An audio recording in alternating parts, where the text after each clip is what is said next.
Angela would have to take me with her, and she would cut out of school or be smoking in the schoolyard, and then I would go home. Of course, I was 6 years younger than her, and I would tell my mother, Angela's smoking. And listen, not everybody's going to agree with my decision. I can give a fuck less. You're in that position, it's you who got to face it, then you do what you need to do. Little Ciancaglini, he gets to the jail and steal cars from Maryland and take them to Delaware to a chop shop. The inside prison in Thailand, as well as what Victor Malarek, the reporter, did to get me out of there. And I sat down and thought about it for the longest time, okay? But once I made up my mind, it was about survival. I need to take care of my kids and take care of my family. And when a guy's not being loyal to you, how could you be loyal to him? Welcome to Chattin with Staxx. Lansky, original name Meyer Lansky, born July 4, 1902, officially assigned date by U.S. authorities, Grodno, also spelled Grodna, Russian Empire, now in Belarus. Died January 15, 1983, Miami Beach, Florida, U.S., one of the most powerful and richest of U.S. crime syndicate chiefs and bankers. He had major interests in gambling, especially in Florida, pre-Castro Cuba, Las Vegas, and the Bahamas. A Polish Jew born in the Russian Pale of Settlement, Lansky immigrated with his parents to New York's Lower East Side in 1911. By 1918 he and the American gangster Bugsy Siegel were running a floating crap game and then graduated into highly lucrative auto theft and resale. In the course of the 1920s, Lansky's gang branched into burglaries, liquor smuggling, and other rackets and came under the aegis of crime boss Giuseppe Masseria. Lansky and Siegel had also developed a squad of professional murderers for hire, the prototype for the later Murder Incorporated, headed by Louis Buchalter and Albert Anastasia. Lansky became a naturalized citizen in 1928. It was allegedly Lansky who persuaded the Italian-born crime boss Lucky Luciano to have Masseria assassinated in 1931 and provided Siegel's services for that purpose, making the four-man hit team representative of the major New York crime factions. Between 1932 and 1934, Lansky joined Luciano and the American gangster Johnny Torrio, among others, in forming the National Crime Syndicate and became one of its major overseers and bankers, often laundering funds through foreign accounts. By 1936, Lansky had begun to develop gambling operations in Florida and New Orleans and also in Cuba, where he arranged payoffs to Cuban dictator Fulgencio Batista. He also financed Siegel's casino developments in Las Vegas, and ordered Siegel's execution in 1947, after Siegel welched on the syndicate.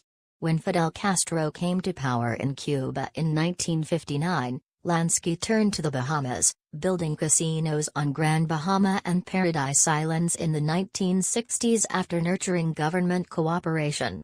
He also extended his gambling empire to other areas of the Caribbean and even across the Atlantic to London. He was involved in narcotics smuggling, pornography, prostitution, labor racketeering, and extortion, and had control of such legitimate enterprises as hotels, golf courses, and a meat packing plant. Monies were secreted in Swiss banks. By 1970 his total holdings were estimated at $300 million. In 1970, fearing both a call to a grand jury and indictment for income tax evasion, he fled to Israel, seeking to remain under the law of return. However, Israel eventually expelled him, and he ended up back in the United States facing several indictments. In 1973 he was convicted of contempt of a grand jury, a verdict overturned on appeal, but acquitted of income tax evasion. Indictments on other charges were abandoned in 1974, partly because of his chronic ill health. In 1979 the House of Representatives Assassinations Committee, ending its 2-year investigation of the Warren Commission report, linked Lansky with Jack Ruby, the nightclub owner who killed U.S. President John F. Kennedy's assassin, Lee Harvey Oswald.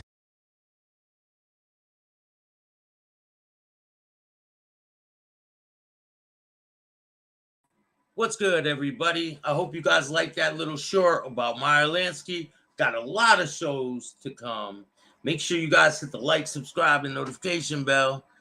There's tons of shows dropping. 5 o'clock, the show with Ori Spado and Joey Pyle Jr. will finish up. I'm dropping that in 2 hours.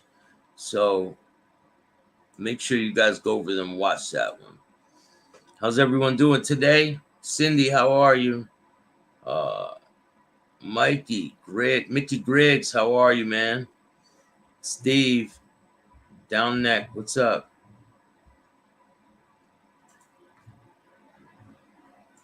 I'm just chilling. Working on content. I got a lot coming tomorrow night. You guys don't want to miss Jay Davis, comedian Jay Davis will be joining me, and we're going to have a live discussion. He's going to hopefully tell some jokes, and we'll go over some of his career. He's hilarious.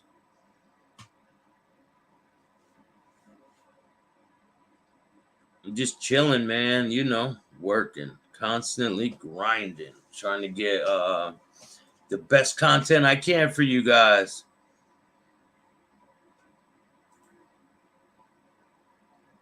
A lot of things going on in the news. Little Boosie is he's in some deep shit right now.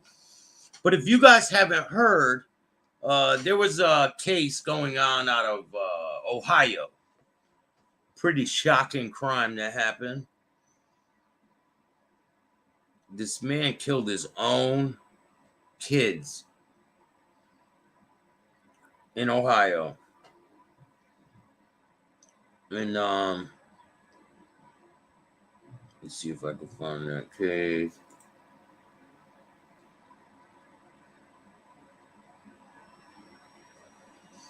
Amanda Bynes found herself in police custody again. She was just thrown into handcuffs for another mental health evaluation of mixed struggles. So this case is insane. When you guys hear this one, it's pretty sad. A man, hold on.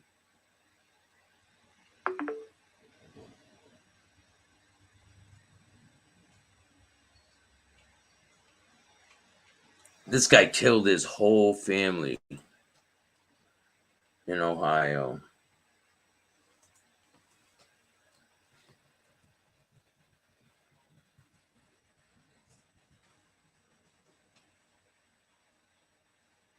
Ohio man charged with murder after killing his sons. They were found shot. Surviving daughter screaming her father was killing everyone. 3 brothers, ages 3, 4, and 7, were found shot at the home in Monroe Township Thursday. Their mother was also shot in the hand, trying to protect her kids. In Ohio, man's been charged with murder after his 3 young sons were shot, and a young girl was seen running into the street, screaming, "My father, he's killing everyone," authorities said. Chad Dorman, 32, has been charged with 3 counts of aggravated murder after deputies found him at the scene of the triple homicide. Let me show you guys a picture of what this guy looks like. Terrible he would do that to his own kids.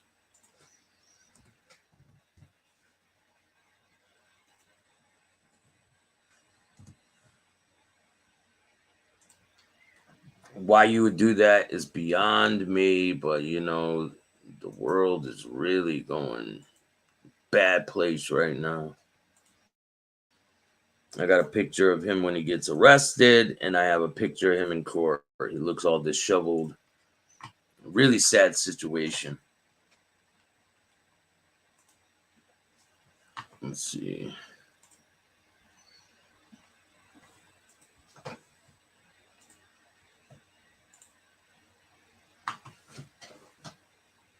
So this is him when he first got arrested on the scene.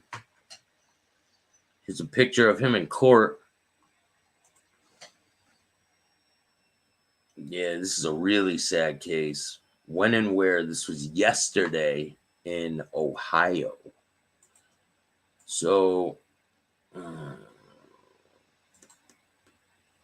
allegedly, he lined up his 3 sons, aged 3, 4, and 7, and executed them with a rifle in a planned attack, a prosecutor said in his bond hearing Friday. Dispatch have received 2 alarming calls Thursday after 4:30 p.m. One of the young women yelling her babies had been shot. Another from a person driving who reported seeing a young girl running down the road, stating that her father is killing everyone. When deputies responded to the home, 1900 block of Laurel Lindell Road in Monroe Township, about 25 miles southeast of Cincinnati, they found Dorman sitting on the front steps outside of the home. The 3 young brothers were found shot and unresponsive in the home's yard. Paramedics performed life-saving measures, but the boys died at the scene. The mother of the boys, 34-year-old, was shot in the hand. She was found outside of the home and was transported to University Hospital in Cincinnati for non-life-threatening injury. Claremont County Sheriff Robert Lilly broke the news of her son's death at the hospital. Terrible.